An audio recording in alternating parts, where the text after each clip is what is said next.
네, 오늘은 2022년 1월 4일 화요일입니다. 본문은 요한복음 1장 29절에서 42절 말씀 되겠습니다. 본자만이 보라가 됩니다. 본자만이 보라가 됩니다. 말씀을 봉독하겠습니다. 이튿날 요한이 예수께서 자기에게 나오심을 보고 이르되 보라 세상 죄를 지고 가는 하나님의 어린 양이로다. 내가 전에 말하기를 내 뒤에 오는 사람이 있는데 나보다 앞선 것은 그가 나보다 먼저 계심이라 한 것이 이 사람을 가리킴이라. 나도 그를 알지 못하였으나 내가 와서 물로 세례를 베푸는 것은 그를 이스라엘에 나타내려 함이라 하니라. 요한이 또 증언하여 이르되 내가 보매 성령이 비둘기같이 하늘로부터 내려와서 그의 위에 머물렀더라. 나도 그를 알지 못하였으나 나를 보내어 물로 세례를 베풀라 하신 그이가 나에게 말씀하시되 성령이 내려서 누구 위에든지 머무는 것을 보거든 그가 곧 성령으로 세례를 베푸는 이인 줄 알라 하셨기에 내가 보고 그가 하나님의 아들이심을 증언하였노라 하니라. 또 이튿날 요한이 자기 제자 중 두 사람과 함께 섰다가 예수께서 거니심을 보고 말하되 보라 하나님의 어린 양이로다. 두 제자가 그의 말을 듣고 예수를 따르거늘 예수께서 돌이켜 그 따르는 것을 보시고 물어 이르시되 무엇을 구하느냐 이르되 랍비여 어디 계시오니까 하니 랍비는 번역하면 선생이라. 예수께서 이르시되 와서 보라. 그러므로 그들이 가서 계신 데를 보고 그날 함께 거하니 때가 10시쯤 되었더라. 요한의 말을 듣고 예수를 따르는 두 사람 중에 하나는 시몬 베드로라. 베드로의 형제 안드레라. 그가 먼저 자기의 형제 시몬을 찾아 말하되 우리가 메시아를 만났다 하고 메시아는 번역하면 그리스도라. 데리고 예수께로 오니 예수께서 보시고 이르시되 너가 요한의 아들 시몬이 장차 게바라 하리라 하시니라. 게바는 번역하면 베드로라. 아멘. 오늘 본문을 통해서 또 우리에게 말씀하시는 주의 음성 듣기를 원하고 또 그 깨달은 말씀이 생각나지고 적용되어지기를 소망합니다. 오늘 보니까 이튿날에 요한이 예수께서 자기에게 나오심을 봤다 그러죠. 이 29절은 저한테는 좀 특별히 의미 있는 구절이기도 합니다. 왜냐하면 여기 보라 세상 죄를 지고 가는 하나님의 어린 양이로다. 제가 이제 큰 딸을 이제 낳고 그 이름을 정할 때 이 29절 말씀이 이제 그 계기가 됐어요. 이 보라라는 단어. 그 당시에 이제 담임 목사님께서 이 구절 가지고 설교를 하고 계셨고, 이 보라 세상 죄를 지고 가는 하나님의 어린 양이로다라는 그 말씀을 가지고 이제 설교를 하셨었는데, 이 보라라는 이 단어를 가리키면서 뭐라고 하시냐면, 믿음이라고 하는 것은 보는 것이다. 이렇게 얘기를 하셨단 말이에요. 그러니까 예수님을 바라보는 것, 이것이 믿음이다. 이렇게 메시지를 주셨는데, 이제 저희 큰딸 태명 이름이 믿음이었고요. 그래서 이게 좀 직결되었죠. 제 이제 성이 위시니까 위보라. 그래서 예수 그리스도만을 바라보는 위의 것을 찾는 그것이 뭐다? 이제 믿음이다라고 이렇게 정의를 할 수 있어서 제가 이 부분을 이제 자녀 이름을 짓는데 좀 직접적으로 연결된 구절이기도 합니다. 근데 여러분 오늘 진짜 이 중요한 게 요한이 지금 봤다고 그러죠. 예수님을 봤다. 그리고 하나님의 어린 양이로다 이렇게 증언을 해요. 이런 구조가 여기 거니심을 보고 하나님의 어린 양이로다. 보고 보라 이렇게 나오고 또 34절에 보고 증언하였노라. 이렇게 지금 계속해서 이 본문 속에서 보았으니까 보라가 되는 거예요. 다시 말하자면 먼저 봐야지 보라고 외칠 수도 있고 증언의 삶, 증인의 삶도 살 수 있는 거죠. 그러니까 여러분 우리가 전도합시다 내지는 예수님을 전하고 이런 삶이라는 것이 그냥 우리가 전도합시다라고 결심을 하고 그것이 정답이기 때문에 해야 된다. 이게 아니라는 거죠. 이것도 분명히 도움이 되지만 정답이기 때문에 하는 게 아니라 먼저 내가 보면 보라라고 외칠 수가 있는 것이죠. 그러니까 먼저 내가 봐야 되는 거예요. 그러니까 세례 요한도 그가 정말 더 특별하고 대단해서라기보다는 그가 예수님을 봤다는 거죠. 봤다는 거죠. 보니까 어린 양이로다라고 하면서 보라 외칠 수가 있게 된 거죠. 그러니까 보고 보라. 여러분 오늘 이 시간 도전하는 것은 먼저 주님을 여러분이 보셔야 돼요. 보셔야 성도의 삶, 증인의 삶 살 수 있는 것이죠. 세상을 향해서 보라라고 외칠 수도 있는 것이죠. 그럼 여기서 본다는 거는 구체적으로 어떤 행위를 가리키느냐. 이제 이 행위는 이제 이 29절 같은 경우에 이 보고가 참 중요한 건데, 예, 정확히 얘기하자면 요게 제가 검은색으로 칠했는데 여기 이 부분이에요. 그러니까 요한이 또 증언하여 이르되 내가 봄에 성령이 비둘같이 하늘로부터 내려와서 그 위에 머물렀더라. 그러니까 예수님이 그 세례 요한에게 세례 받을 때 이 부분은 예수님의 세례에 대해서는 이야기하지 않겠습니다. 이거 굉장히 길어지니까. 근데 세례 요한을 통해서 죄 없으신 예수님이 세례 받으실 필요가 없는데 세례를 받으셨어요. 그래서 이제 세례 받으셨는데 그때 그 위에 성령님이 내려와 임재하시거든요. 그래서 요한이 하는 말이 나도 그를 알지 못했는데 나를 보내어 물로 세례를 베풀라 하신 그이가, 이 말은 하나님이죠. 성부 하나님. 나에게 말씀하시되 성령이 내려서 누구 위에든지 머무는 것을 보면은 그가 바로 성령 세례를 베푸는 그리스도 메시아인 줄 알라는 거죠. 예, 성령 세례. 자, 그래서 요한이 이렇게 하나님을 통해서 예수님이 바로 메시아임을 이제 알게 된 것이죠. 그래서 여기 본문에서 예수께 나오실 보고할 때 단순하게 육신적으로 그 예수님을 이렇게 쳐다봤다는 의미를 넘어서 이제 깨달았다는 의미가 있습니다. 깨달았다. 알게 되었다. 깨우쳐 알게 되었다. 이런 의미가 있는 거죠. 여러분, 우리가 예수님을 날마다 그분에 대해서 깨우치고 그분에 대해서 이렇게 탐구하고 그분을 알아가게 되는 것을 보고라고 하는 것이죠. 그래서 요한이 그렇게 예수님을 배우고 예수님이 누구신지에 대해서 그냥 이 육적으로 안 게 아니라는 말이에요. 왜냐하면 여기 보세요.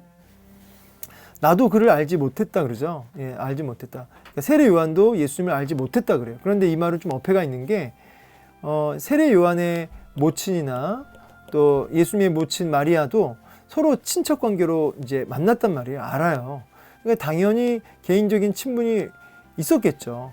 요한하고 예수님은 이제 친척 사이니까, 혈육 관계니까.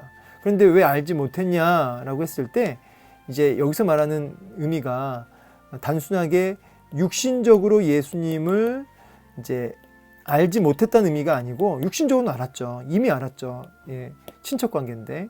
근데 여기서 말하는 것은 예수님의 메시아 되심, 성령 세례를 주실 바로 그 하나님이 보내실 그 메시아 그리스도임을 알지 못했다는 거죠. 예, 그런 의미에서 알지 못했다는 거죠. 자, 그래서 이 보고라고 하는 것은 그렇게 예수님에 대해서 그냥 육신적 예수를 봤다는 의미가 아니라 이 핸드폰 제가 육안으로 보다 이런 의미가 아니라 그 속의 기능과 가지고 있는 장단점, 어떤 특징, 이런 그 속에 있는 가치 이런 것들을 아는 것처럼 예수님의 내면을 들여다보고 예수님의 정체를 알았다는 거죠. 그분이 메시아임을 알았다는 거죠. 그런 깨달음으로 그것을 가리켜서 이제 보고 이렇게 얘기하는 거예요. 여기 이제 세상 죄를 지고 가는 하나님의 어린 양이로다 할 때 이 어린 양은 이제 보통 많이들 해석을 어떻게 하냐면 이제 유월절 어린 양 있죠. 유월절 어린 양이 뭡니까? 출애굽할 때 이제 그 문설주 문 임방에다가 이제 어린 양의 피를 이렇게 바르면 어떻게 되죠? 심판이 넘어가는 거죠. 심판을 안 받고 이 피가 발라져 있는 집은 그냥 심판이 넘어가요. 그래서 이 집 안에 있는 사람들은 다 구원을 받게 되죠. 그러니까 유월절 어린 양. 그러니까 그 어린 양은 그림자였고 진짜 어린 양의 실체는 바로 예수님이라는 거죠. 예수님의 그 피를 통해서 심판이 넘어가는 이 부분을 미리 바라보고 이렇게 얘기하고 있는 거죠. 물론 세례 요한이 그것까지 다 바라보고 이렇게 얘기했는지는 좀 의문이에요. 세례 요한도 다 깨닫지 못하고 있거든요.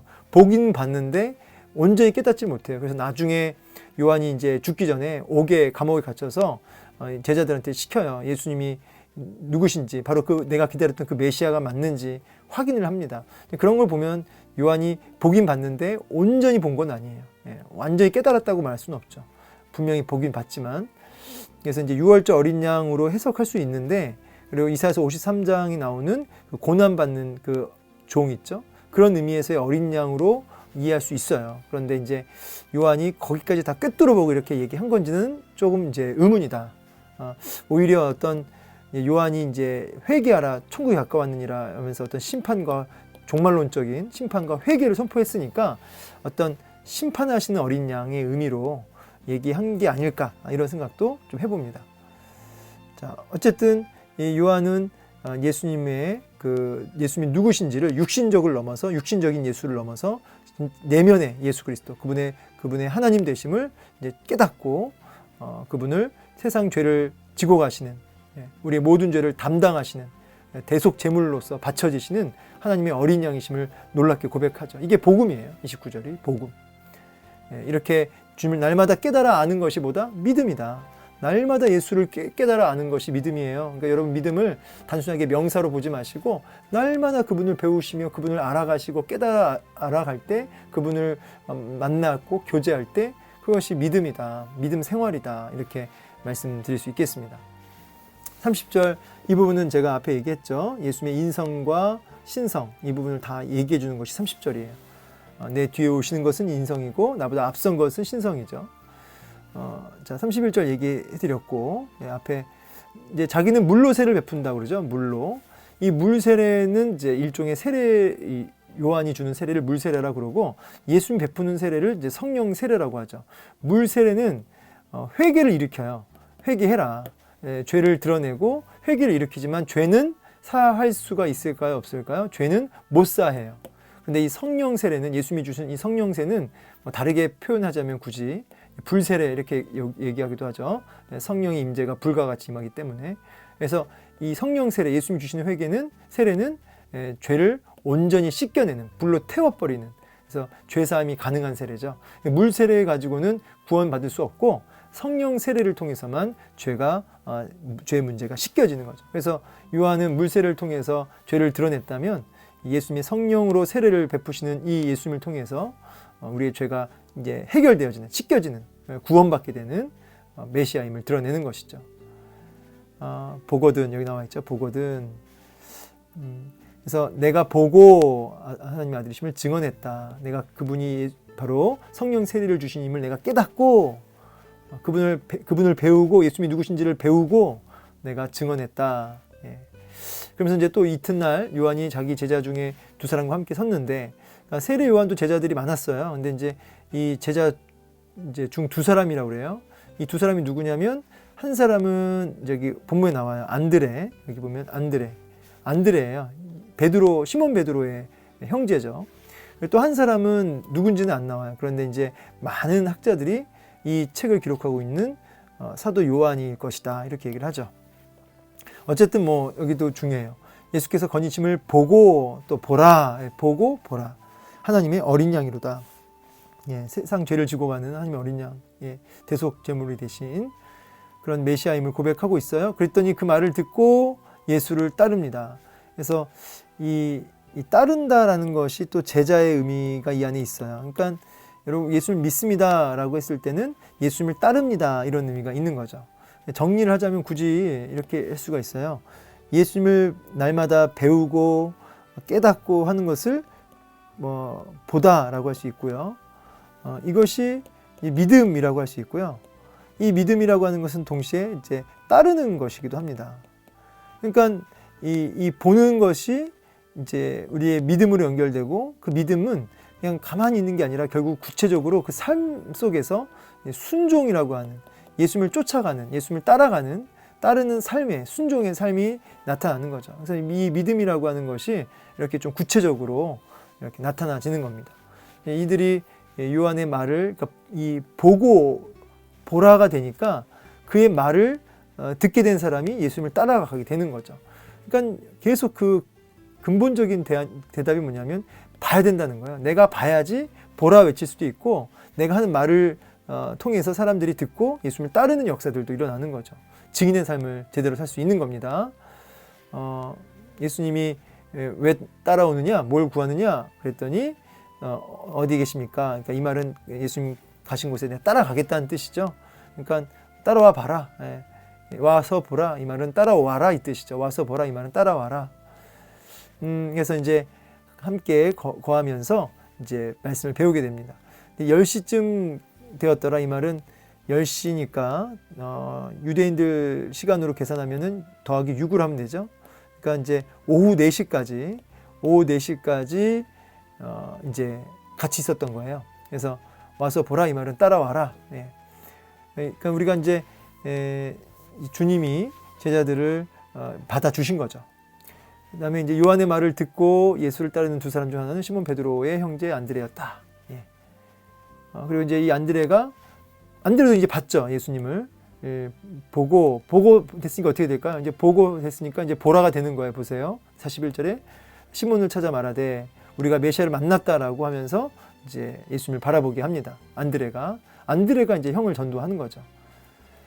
데리고 오니 예수님이 그 베드로를 보시면서 이제 게바라 하리라라고 이제 그 이름의 별칭을 지어 주십니다. 이제 이름대로 되는 거죠. 번역하면 베드로라. 자, 이 부분은 이제 뭐 또 설명할 기회가 있을 것 같고요. 오늘 말씀은 결론적으로 뭐냐면 이제 봐야 된다는 거죠. 보라가 오늘 결론입니다. 그래서 우리가 결심하고 내가 그것이 정답이니까 내가 예수님을 전도하고 증인의 삶을 살아야겠다. 맞죠? 맞는데 그것이 그냥 말로만 그렇게 하는 게 아니라 먼저 내가 예수님을 봐야 돼요. 그분을 깨닫고 그분을 경험하고 그분에 대해서 깨우치고 그것이 보다가 되는 거고 그것이 믿음이 되고 그 믿음이 따르는 삶, 순종의 삶, 증인의 삶을 살 수 있다. 오늘 이 메시지를 가슴에 새기시고 오늘 힘써 예수님을 바라보는, 그래서 힘써 예수님을 따라가는 증인의 삶 사시기를 주의 이름으로 축원합니다. 감사합니다.